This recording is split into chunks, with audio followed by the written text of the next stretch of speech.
Hello, everyone. Nice to see you all tonight. I am Marie. I am Uplifters founder and CEO. And thank you so much for joining me tonight. We will have a very special guest, and I'm excited to introduce her to you. While we wait for everyone to join, I have a few things to tell you about Uplifters. So Uplifters is a non-profit organization dedicated to empowering migrant domestic workers with online education and peer support. So what we do mainly is a free money management and personal growth course. So you just have to join online. It's super simple. It's totally free. You can join through our Facebook page. And then you get a 3-week course to help you make the most of your migration abroad. Our objective with this Uplift Your Night series is first to reply to your questions, and if we can, or collect them and go back to you afterwards if we can't answer directly. And our second objective, and it's a very, very important one, is to make sure that we are here with you and that we bond together as a community. So I can see that the first people are joining me. So it's nice to see you all here. Please don't hesitate to comment, to say that you are here, that you are with us. I can see that we have Janine with us from Singapore, Jasmine Breeze from Singapore as well, Makamina Vista, Shalom Dule Santos, and Smae Ole. So hi to all of you, and thanks for joining us. We will keep waiting a little bit until everyone joins. This is the 5th episode of our Uplift Your Night series. And we are very, very happy to welcome Valencia Min tonight. So she will tell you a little bit more about how we can provide emotional support for our friends and peers while still taking care of our mental health. Let me wait a bit more until everyone joins, and I'm going to repeat what I just said about Uplifters. So it's a non-profit organization. We provide online education for migrant domestic workers. It's a 3-week free online course on money management and personal growth. The name is Dare to Dream. You can join on our Facebook page. It's super easy. You need to click on send message, basically. And we have a few comments already, so let me show them. Hi, Jasmine. Good evening. Yes, watching from Singapore. It's nice to see you. So Jasmine is one of our most committed team leaders. She has been here for a very long time with us, and it's very nice to see you here tonight. We have Jeneline as well, who is also a very committed team leader from Singapore. So it's also very nice to see you here tonight. I can see that people are slowly joining, and we are already more than 25 at the moment. Eileen as well. Hi everyone. Jali, Kelly's, Makamina Vista, also from Singapore. Wow, we have so many people from Singapore tonight, but where are the people from Hong Kong?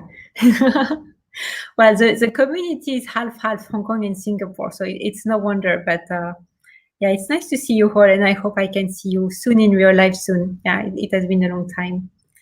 Okay, well, I think we can get started. So let me introduce Valencia. So I will add her to the stream now. Hi Valencia. Hi, Marie. Thanks for having me. Thanks for joining us. It's super nice of you. So let me say a few words about you, and don't hesitate to add more. So Valencia, she's a counselor. She's a mental health advocate, and she's supporting people on their life journey, advocating to increase awareness on mental health topics, to break the stigma in seeking help. And so she works with refugees, migrant workers, trafficking victims, abuse victims, and people going through difficult times. So, and currently providing support services online. So we are super, super lucky to have someone like Valencia with us tonight.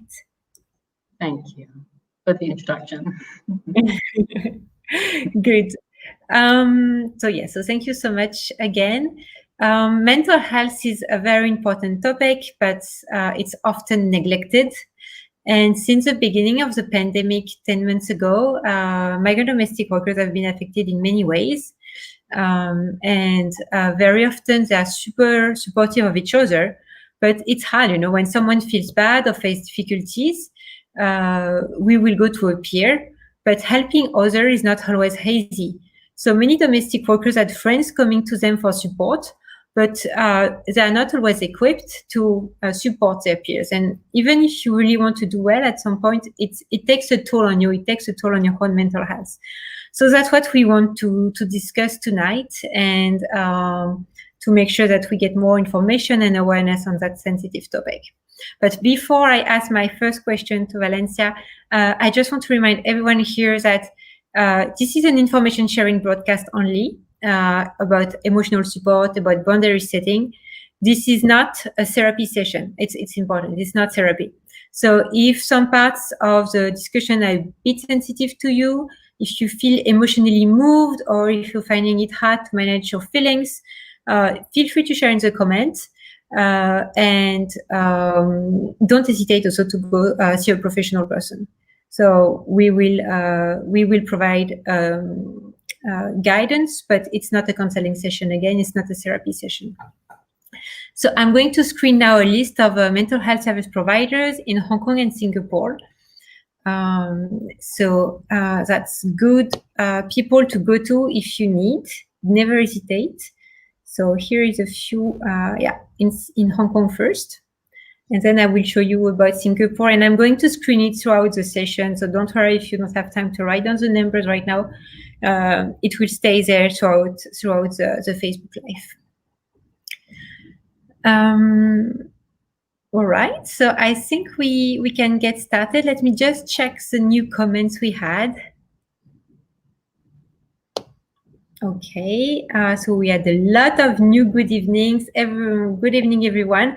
So yes, we have a good evening from Camille. So Camille is our head of programs, and she was supposed to be here with Valencia tonight, but unfortunately, she's really not feeling well.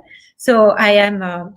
I will try to make my best to be as good as she is, but she carefully prepared with Valencia, and we wish her a speedy recovery. So let's start with our first question for Valencia. So I will just show the banners for Singapore as well. Yeah, so Valencia, unless you are really explicitly asked for help, how to recognize someone who struggles with mental health? So you can see they have stress, maybe they seem anxious or depressed or lonely, but they haven't asked you for help. So how can you notice that, and how can you react? Yeah. Before I answer, just wanted to say good evening to everyone, wherever you are, in Singapore and Hong Kong. It's really good to meet you all. And thanks for the first question. So not everyone will reach out for help, as we know, right? So for us to recognize someone who is struggling, it really does help to be observant about that person. So the first and foremost thing is to notice a change in the person.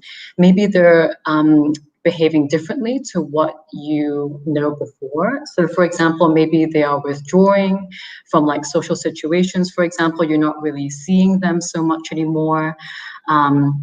Maybe there's changes in their routines. So for example, changes in their sleep behavior or like their appetite. Maybe they're eating a lot more or a lot less, feeling really fatigued or really tired a lot of the time. A loss of enjoyment in the activities that they used to enjoy doing. So that's kind of behavioral differences or changes, but then there can also be very much emotional changes as well. Maybe they are being more emotionally reactive or non-reactive, maybe expressing more negative thoughts. For example, feeling hopeless or worthless, or a loss in concentration, low mood, for example, even things like suicidal ideation or action plans.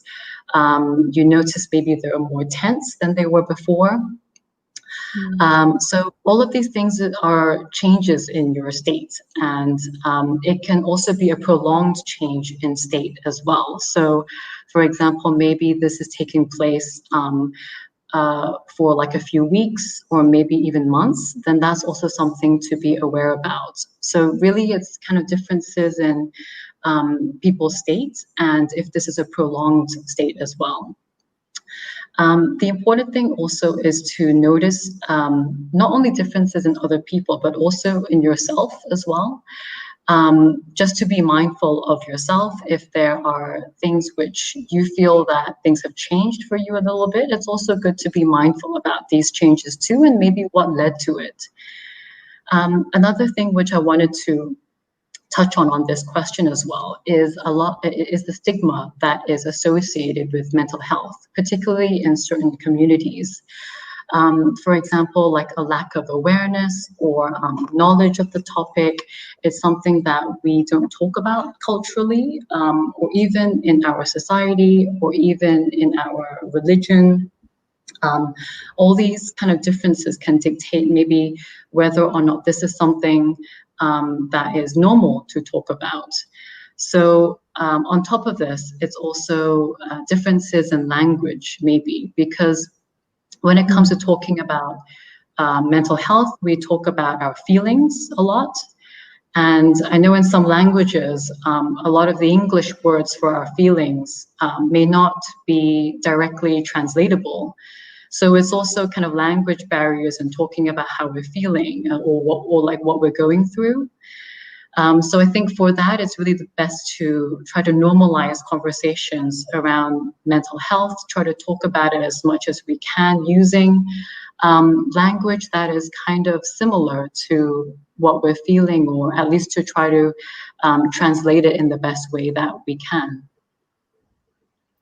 I see. Yeah, well, thanks a lot. It's a lot of great information, and yeah, I think the first step is to acknowledge it, and it's not as easy as it seems. Just to acknowledge that you are not feeling well, and I think it's also sometimes difficult because the moment we feel bad, we have difficulties recognizing if it's just it's just a bad moment, or if it's something more serious. So, what is the difference exactly between mental health and mental illness? Yeah, that's a great question. I think a lot of people get a little bit kind of confused about this, and it's important to differentiate between the two. So mental health is with everybody, right? Just like how physical health is with everybody. And mental health is defined as kind of an emotional and psychological well-being. So good mental health is relates to the ability to cope with the normal stresses of life. So mental health, I guess we can think of like it's on a continuum. So it ranges between good mental health and maybe kind of mental health issues. So in a lifespan, we vary in this position on this continuum. So, for example, we have maybe good days, we have bad days, we kind of go through ups and downs, and that's very normal, right? I think a lot of society right now, especially with social media, we don't see the bad side, because of course people want to like showcase the good things which are going on, but really behind the scenes, like everyone experiences these good and bad moments. And when it comes to a mental illness, this is something that is diagnosable, remember. So a mental health like problem or issue may not necessarily lead to an illness. So for example, we speak about depression a lot, anxiety, things like that. And these are illnesses which are diagnosable, and they are also treatable as well. So the important thing to remember is that mental health is really what everyone has, and it's not something that is a bad thing. It's just something to be mindful about and to acknowledge.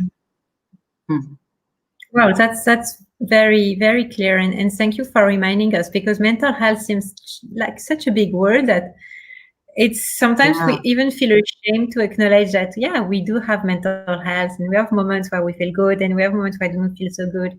So it's good to know this is a continuum, and that to feel bad at some moment doesn't mean you have a problem. But if if it really affects your daily life, then it may mean that it would be good to look for help, and there is nothing to be ashamed about. So thank you. We have actually already quite a lot of important questions and comments. So let me screen it.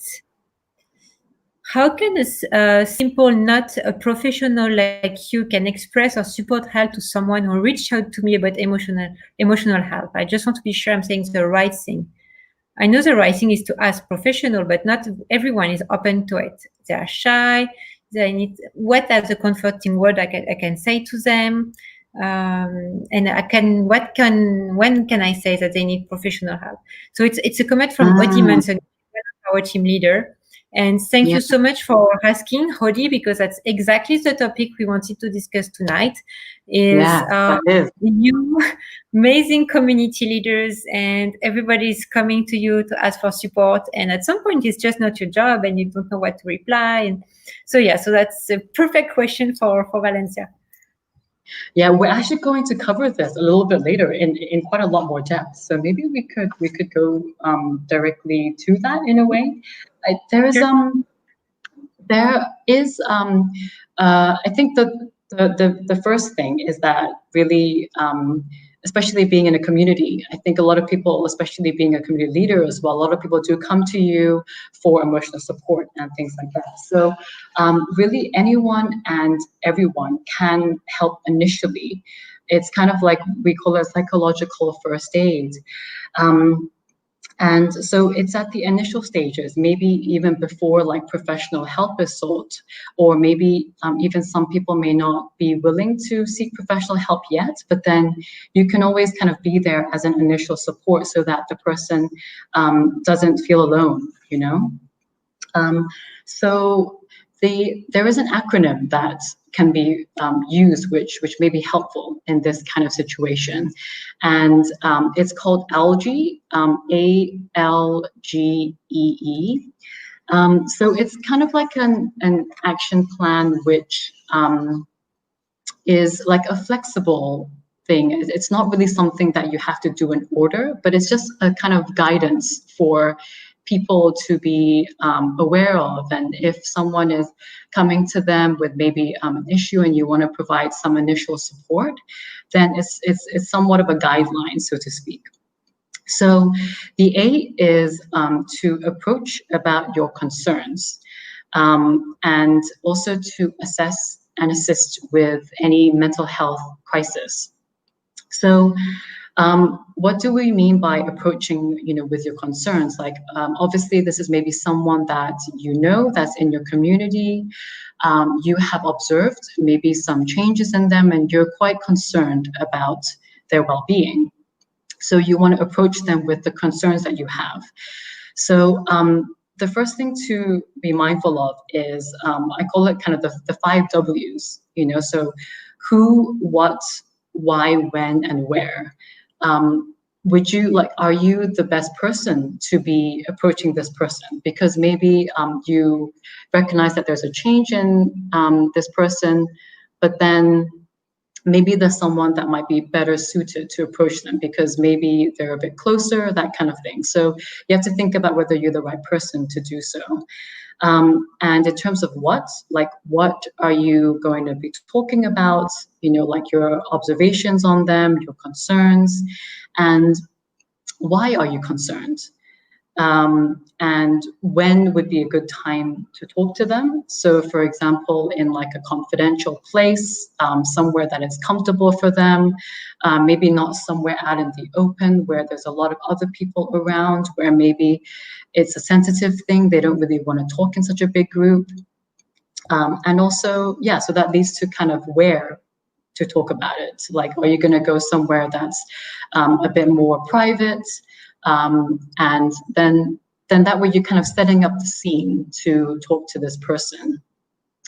And later on, we'll come a little bit more in depth in terms of assessing and assisting with potential crises. So by crisis, it's like someone who is in an urgent situation, maybe having kind of suicidal ideation and things like that. So the first thing would be to approach the person.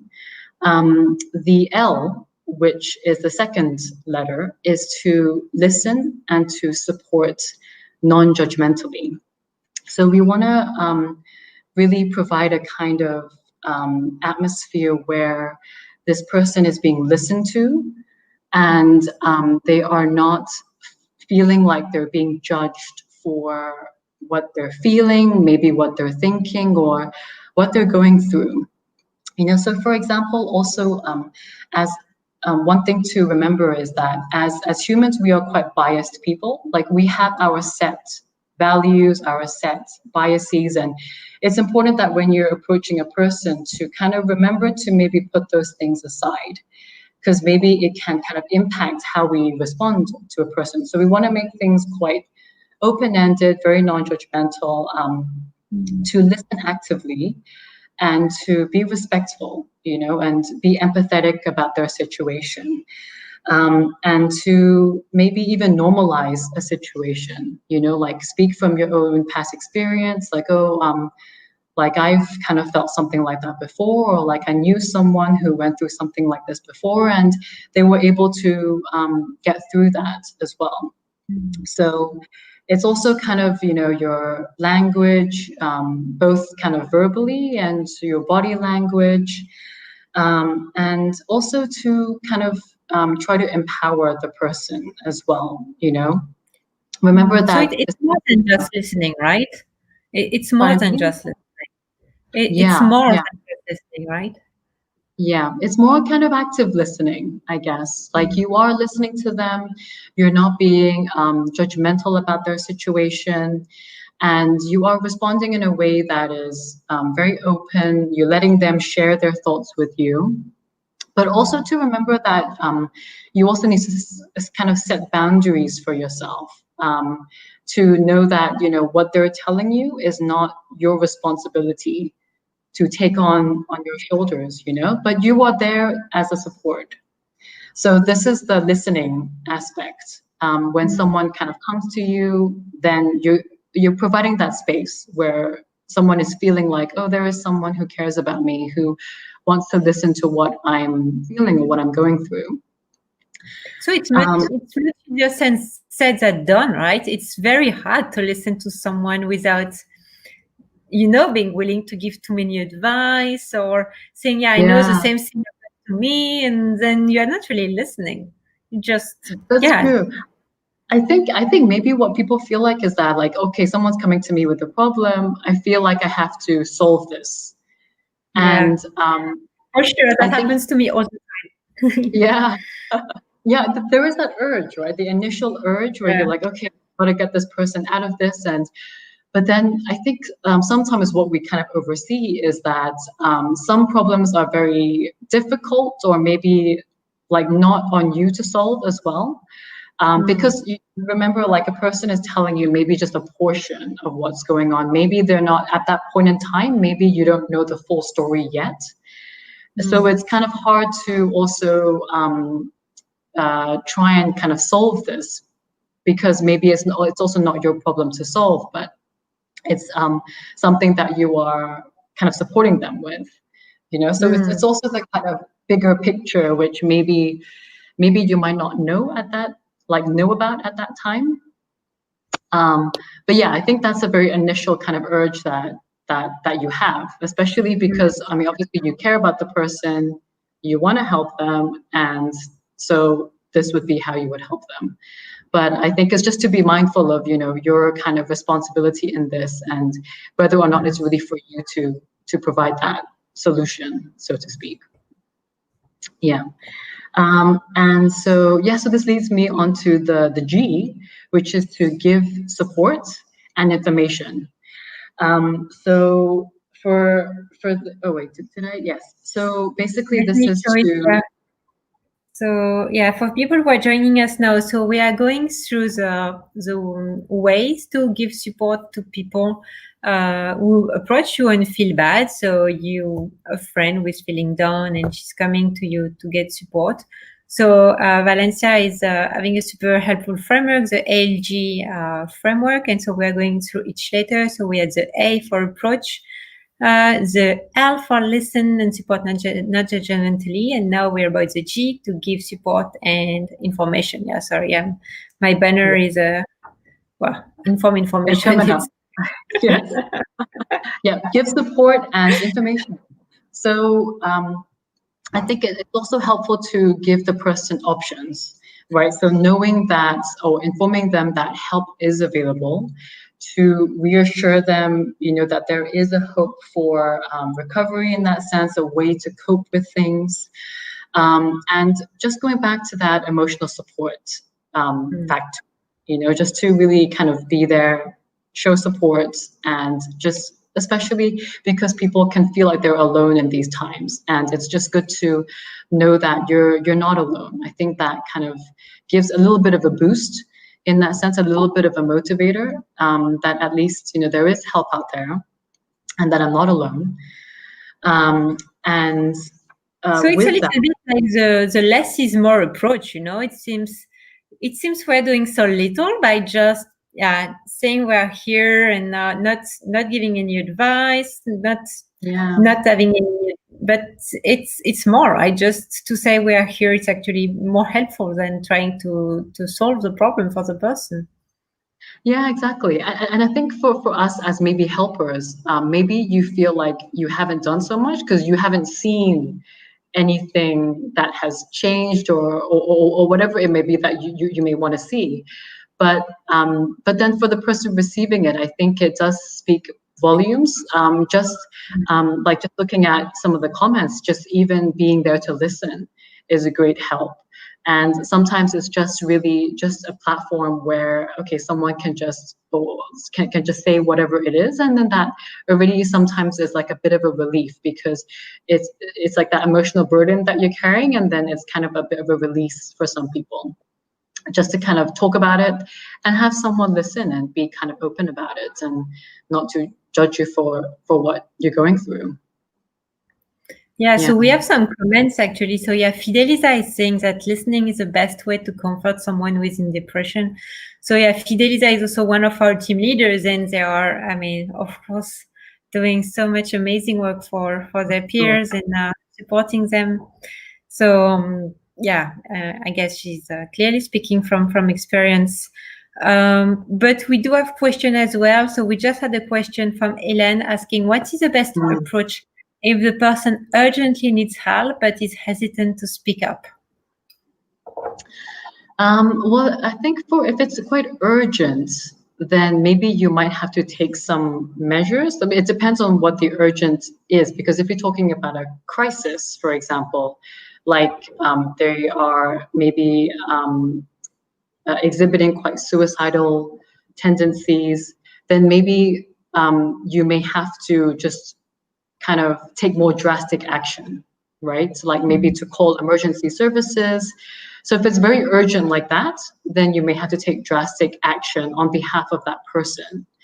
But if someone is kind of having maybe some issues, and it's not that kind of urgent situation, but then they maybe don't want to talk to you, or they don't want to say anything, then I think that the best approach would maybe be to just kind of like ask them, like, why is it that you're not willing to speak up, and just to continue being an encouragement for them to try to say something, or encourage them to maybe speak to someone at least. If it's not you, then maybe could it be someone else? Provide options. Is there someone that maybe you would be comfortable to speak to? If it's not myself, then at least they would know of the other people to potentially to.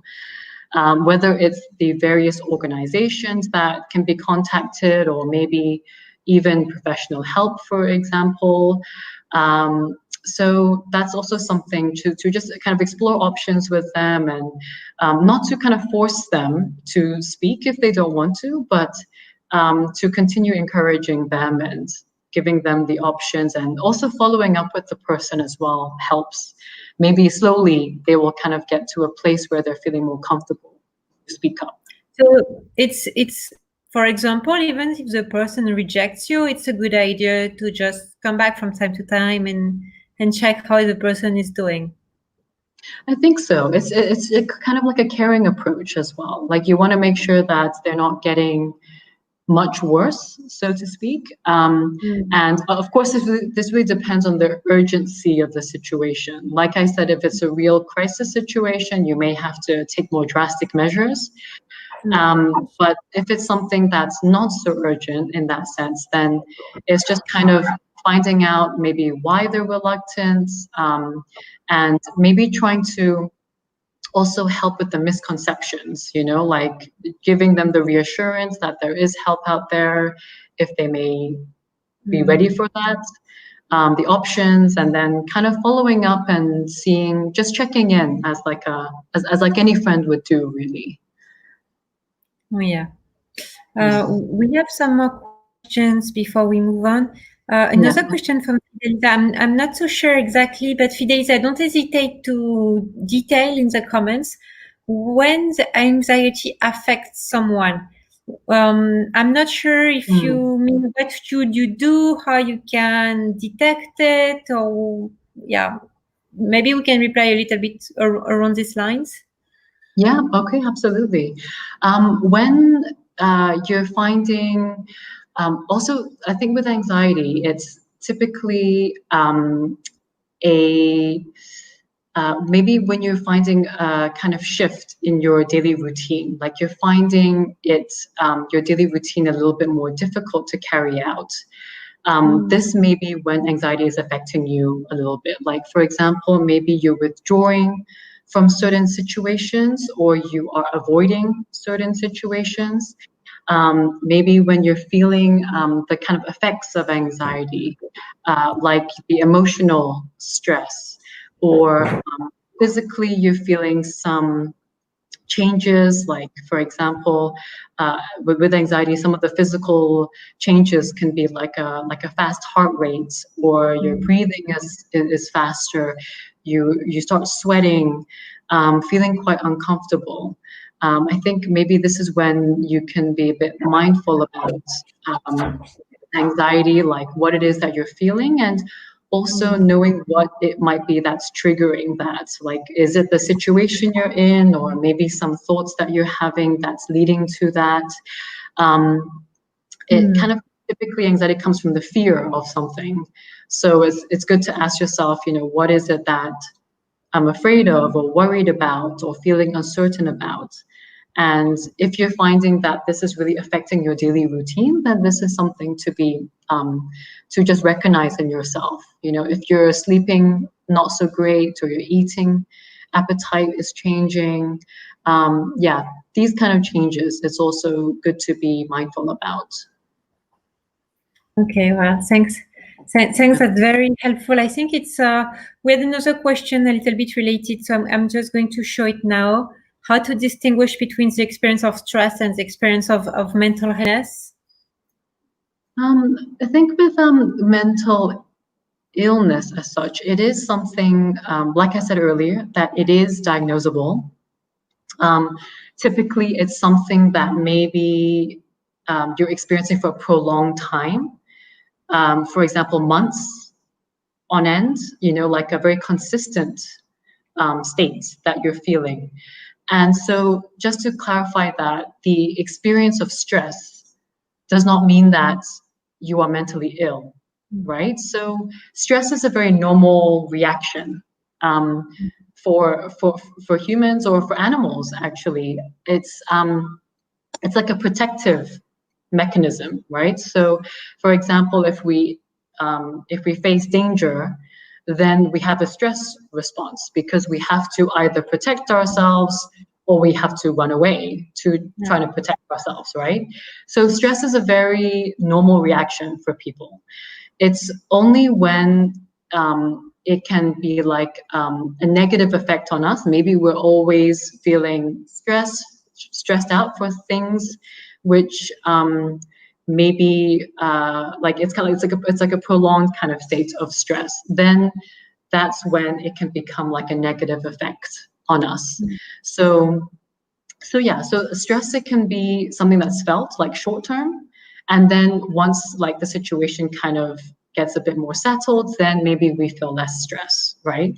So stress can be like very much ups and downs. We feel stressed on some days because maybe something is coming up, like we have some big presentation to do, or we have to talk in front of a big group of people. This can be like a period of stress, but then maybe once that is over, then we're not feeling so stressed anymore.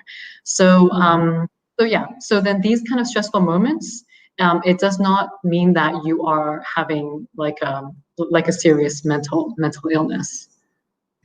Well, thanks a lot for the distinction. And I've been interrupting you a lot because we had so many questions, but I think it brings us back to the AG model.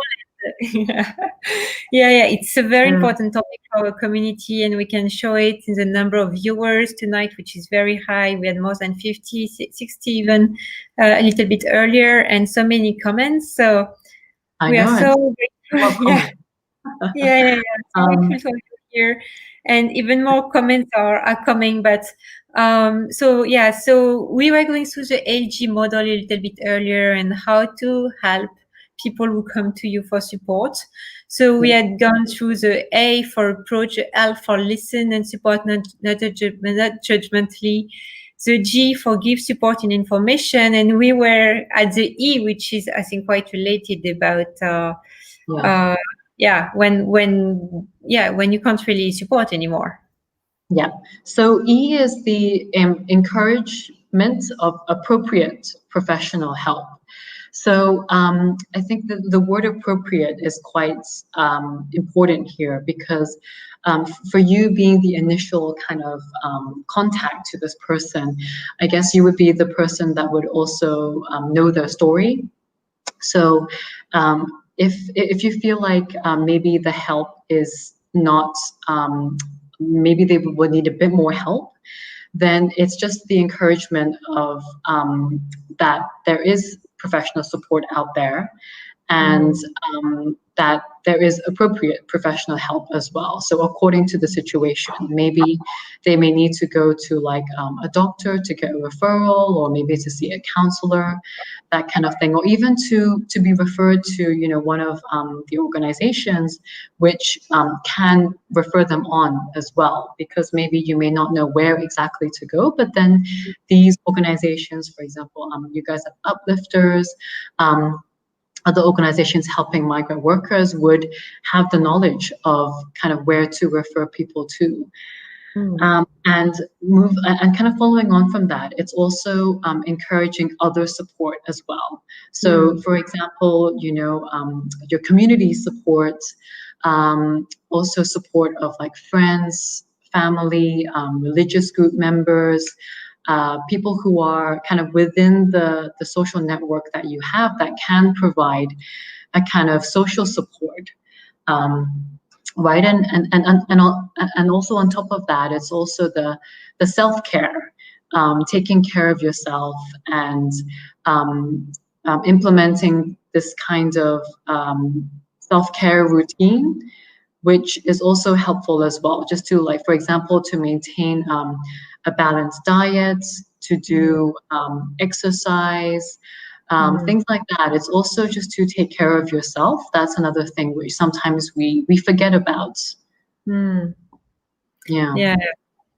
Well, thanks a lot. That was very comprehensive.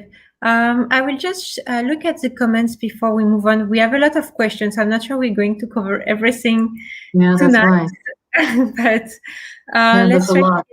Yeah, there is a lot. Okay. So we have one question. So I suggest we're going to concentrate on our listeners' questions tonight, because that's the most important, that we are here for you tonight.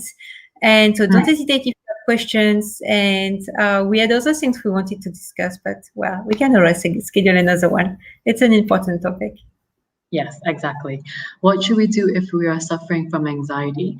I think it's first and foremost, it's good that you're that a person is recognizing what it is that they are feeling or thinking, or, you know, leading to anxiety. So some of these some of the things which may help is to utilize like relaxation techniques or grounding techniques when it comes to the feeling of anxiety, because oftentimes maybe we are forgetting to breathe. Our breathing is very quick. We're not getting enough kind of oxygen in, and with that, our mind kind of becomes a bit, racing with many thoughts and things like that. So, like a technique is like a deep breathing technique, which may help in terms of relaxation to ground yourself. And what I mean by this is to like pay attention to your breathing, to take deeper breaths, and it may even help to kind of count the breathing. So when you breathe in, it's like counting to 3 and then releasing after the count and then counting to 3 again. So sometimes, yeah, this may help. Again, it's not something that may help everybody, but it is something that is used as a relaxation technique. And it also helps to kind of when you inhale and counting for 3 when you exhale. Is that what you mean to relax? So, yeah.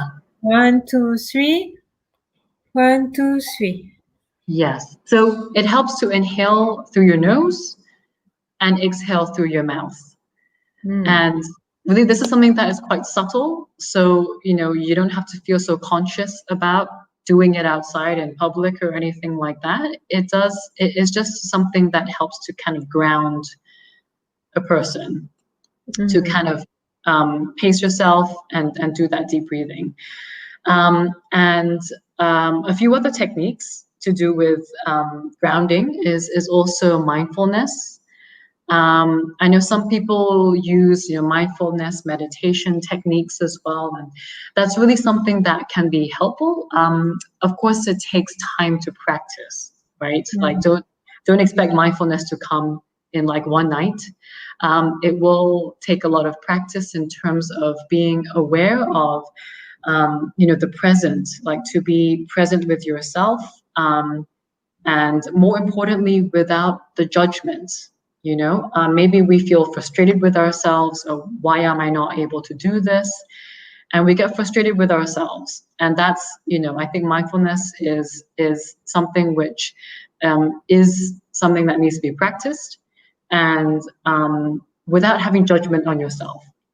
Like maybe your mind is wandering and then you're frustrated with yourself. Why is my mind wandering? But then that's okay, like try to bring it back to the present, because the thing with anxiety also is that it's a lot of thoughts to do with maybe the past or the future, like something that's stressed us out in the past, and maybe it will do this again in the future. And this is kind of bringing it down to the present, to be present with yourself. Like even you can do it kind of in your daily routine, just to check in with yourself in the morning or in the evening. Even like when you're doing your walking, your daily routine, you're brushing your teeth, just to practice that during this daily routine, because sometimes these actions, it's so like on autopilot. We just do it without even thinking about it. So when we're doing it, we're thinking about all these other things, which may lead to anxiety. And it's just kind of bringing things back down to the present, really. Yeah, I guess that's also the same advice if you want to prevent depression, right? This kind of techniques and mindfulness, and the fact that it's not in the middle of a storm that you learn how to swim, right? So you need to practice before. Yes, exactly. And yeah, I mean, in terms of prevention, it's also being able to kind of educate yourself on what depression is, and also taking care of your own mental health, trying to incorporate these self-care routines as well, which help in terms of prevention. Taking care of yourself, practicing that kind of self-compassion as well, like treating yourself like how you would treat a friend or a loved one, and also like being aware of what are the kind of things which make you feel bad, make you feel stressed out, and how to kind of cope with certain situations. Another thing is to try to increase kind of emotional resilience, to be able to cope with a stressful situation, and to kind of go back to how you were like before this crisis. So yeah, having that emotional resilience is also something which is kind of preventative as well.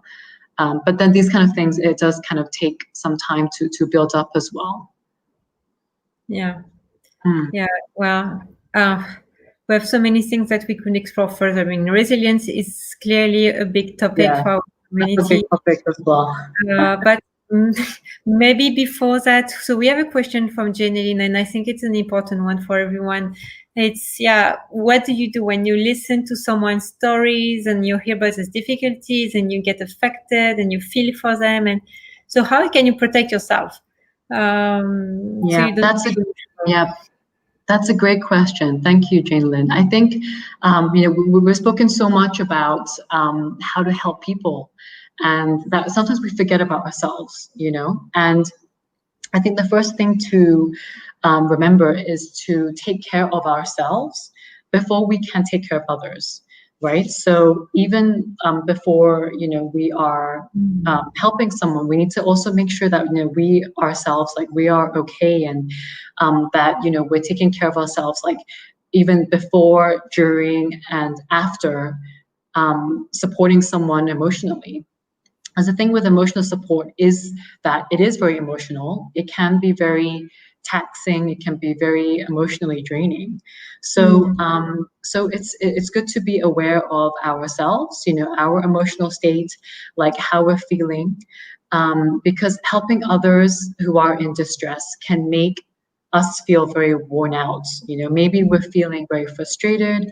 We're very angry. Like, we can be angry. We can be stressed out.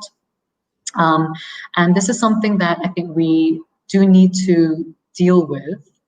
And in terms of by protecting ourselves, it's also helpful for us to also reach out for help when we need it, like to also maybe talk to someone else. Of course, maintaining the confidentiality of the other person, but like knowing that there are people around you, as also, sometimes for the ambassadors, for the leaders, knowing that there is support for you as well, that, you are having this role to support the community, but it's also knowing that you yourself, like, you have that support too. And it's important to deal with something like that, because if we notice that and we don't deal with it, then it can cloud, your judgment, and how you're dealing with people in the future. Maybe like you're getting like compassion fatigue, for example, like you're feeling quite tired, and that can also affect your ability to help others, to be empathetic, to be able to listen and respond in that way that we spoke about.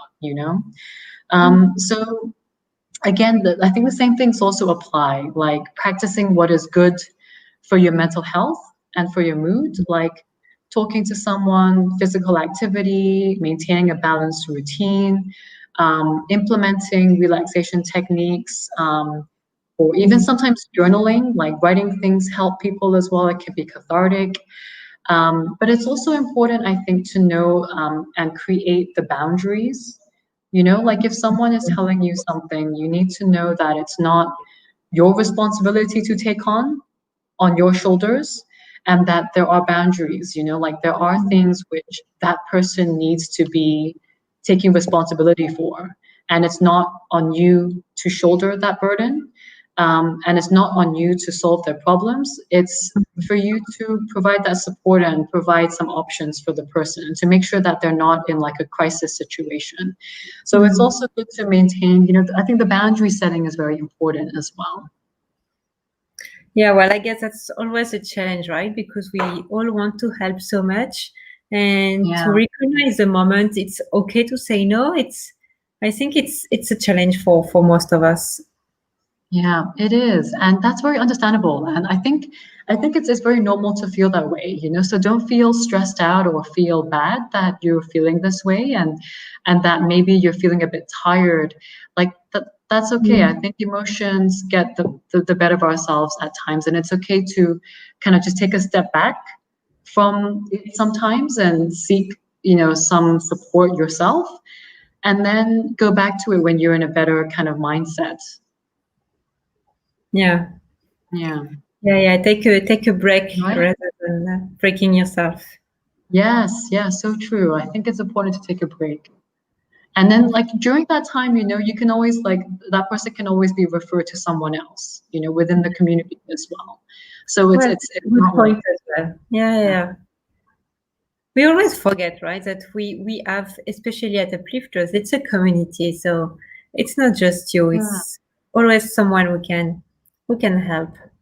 exactly. Yeah. There's always someone if you look for that and if you Yeah. seek for it, there's always someone out there.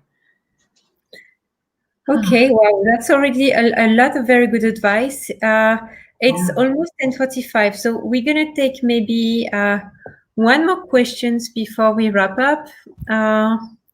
So I'm having a look at the comments right now. I'm trying to see what we haven't covered yet.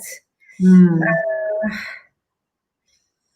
Yeah, I guess it's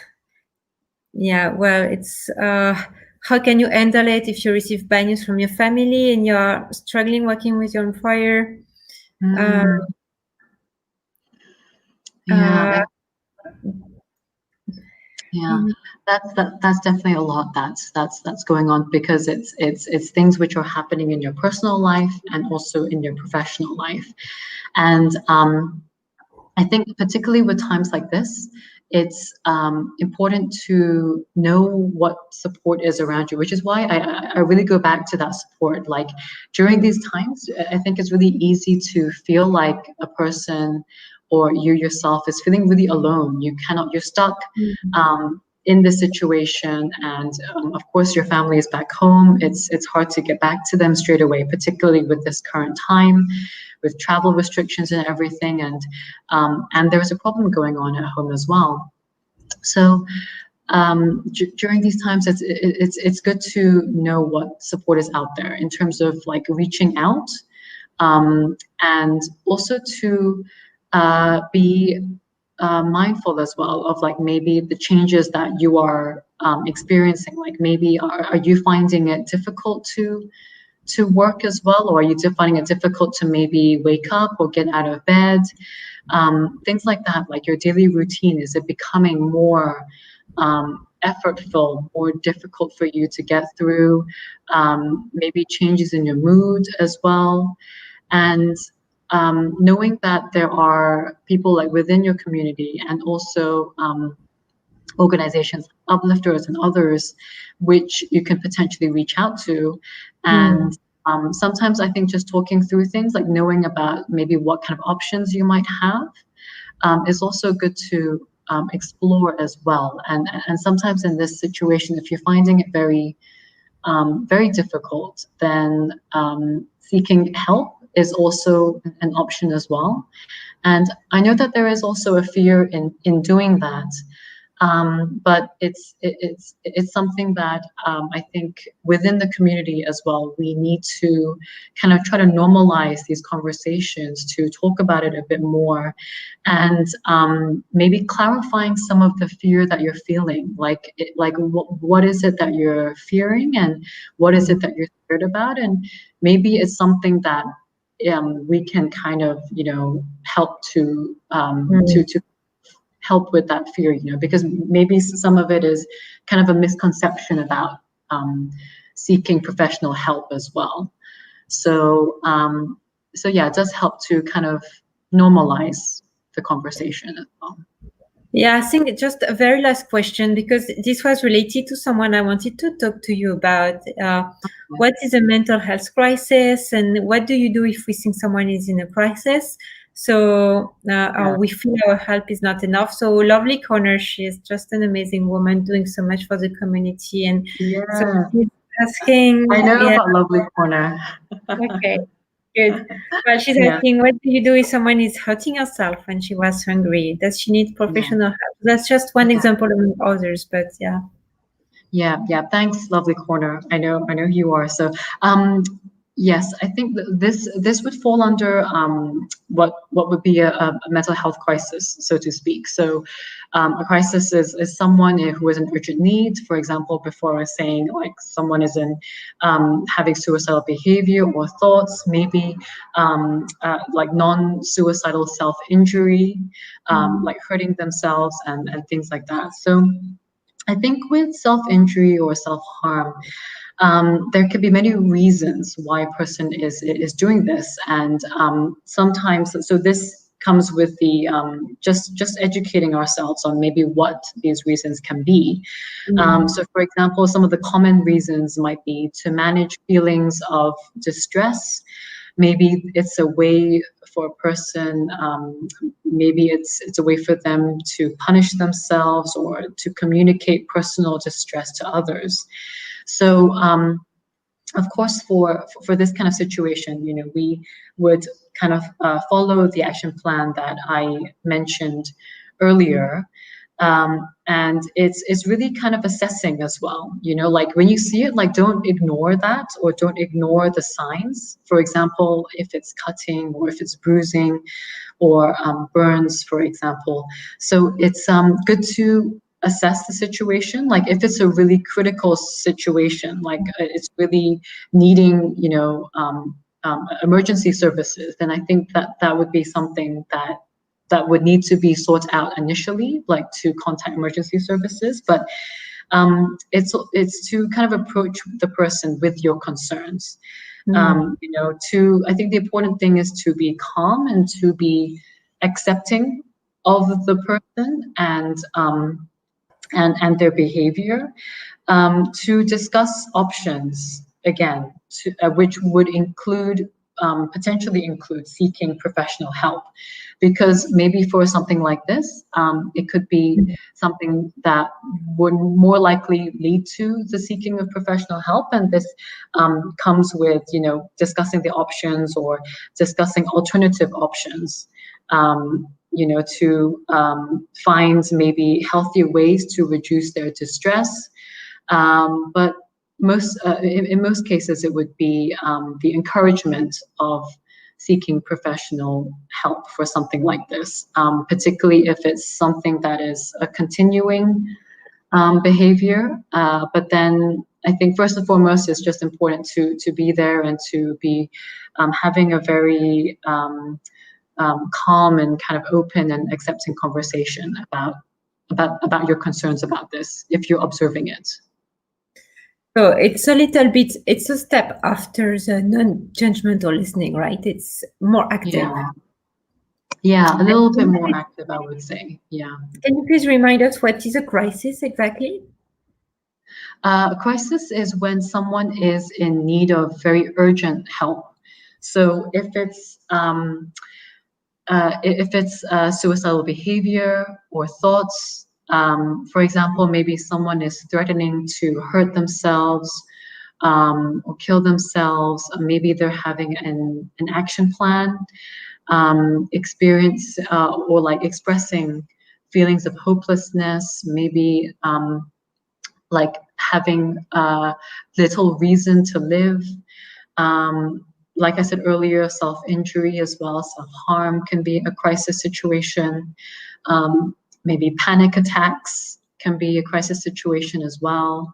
Or you know, the effects of like drug and alcohol use, which can lead to a crisis situation at that point too.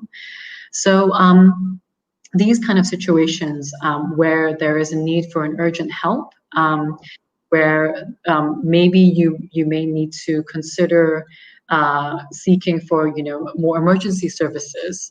This would this would kind of be included as a potential crisis situation. Well, thanks a lot. So it's very, very nice to have such a good view of this complicated and sensitive topic. Thanks to you, we have gained much clarity tonight.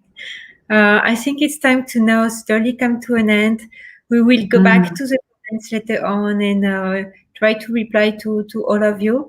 But yeah, thank you so much, Valencia, for your time. It was very informative, very reassuring. You're so welcome. You're so welcome. Thank you so much for inviting me. And I know there's so many questions to answer, but I think we'll just have to go through them slowly later. Yeah. And I think, I mean, people arrive at different moments in the life, and that's normal. And some questions were covered maybe at the beginning. So, so I encourage everyone to listen back to the beginning, and we try to cover more or less all the topics. So you should have a lot of information already there, and we will also go back to the comments one by one. Before we end our broadcast, so we have our little Uplifters evening ritual that we do every time. So it's a ritual we do in our online course, Dare to Dream, and it's very easy. It's just sharing what made you happy today. It doesn't have to be something huge, can be something very little. So we encourage everyone to think of, even if you had a super bad day, try to think of 3 little things that made you happy today. And then our students, they share them in their class chat and tonight. So we're going to share here. All of us can share in the comments, and Valencia, so you, as a guest, you can go first, and I'm also going to share with everyone after. Oh, lovely. Okay, yeah. This is a really good exercise. So 3 things that made me happy today is sharing mental health with you guys. And it's really a topic that is passionate for me, and I'm advocating like an advocate for mental health. So really, this is something that's made me happy actually, to share all this with you in the community. Another thing that made me happy was just to have the sun. Like it's quite sunny where I am, so it's just nice to just be sitting outside. Very simple thing, but very, very happy. And the other thing is cooking. That also makes me very happy as well. So that's something that I will look forward to later. Great! Wow, that's really nice. 3 little things for me today. Yeah. Well, I had a good day actually. So I think today I'm lucky. I have more than 3, so I have to choose. But clearly, biggest one is to do a Facebook Live with you, and it has been a long time and not done a Facebook Live with the community. So it feels very good to reconnect. And again, such an important topic. We're so lucky to have you, and you gave very, very good insights. So thanks again. Second one, so I will come. I had a good day with my team. So we had our monthly team meeting, and that's a meeting that has 2 parts. In the first part, we just do a short game just for team bonding. And one of our volunteers, she brought a very fun game, so that was quite fun.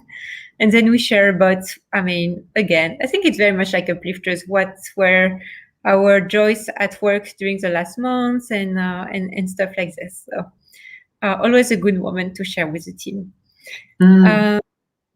And I had also, I finished an important work that took me a lot of time in the last week. So I had a very nice achievement feeling, and I got the support of many people around me. So, it's at the same time feeling happy it's done and feeling very grateful for all the people who did it with me.